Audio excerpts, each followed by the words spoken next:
होइन तिमी कस्ती हौ? आफ्नो भोगाइ नै अरूले बुझोस् भनेर हुन्छ त? सियो नै समाउन नजान्नेले तिम्रो फाटेको मन बुन्छ त? तिम्रो बाल्यकाल सबै उसले बुझोस् भन्न खोज्या त छैन नि? हिँड्नै नजानेको आलीमा तिमीलाई डोर्याओस् भनेर रोज्या त होइन नि? अब भक्कानेर फेरि किन रुन पर्यो? खालि अर्कैबाट अँगालोको आश त नगर।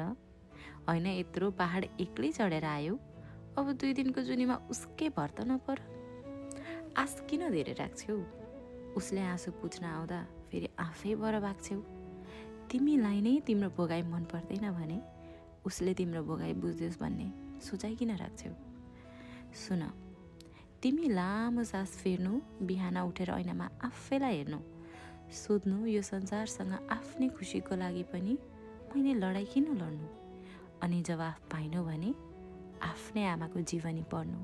अब हेर, तिमीलाई धेरै त म केही सिकाउन सक्दिनँ, मात्र भन्छु तिमी खुसी उनीहरूमा नखोज्नु।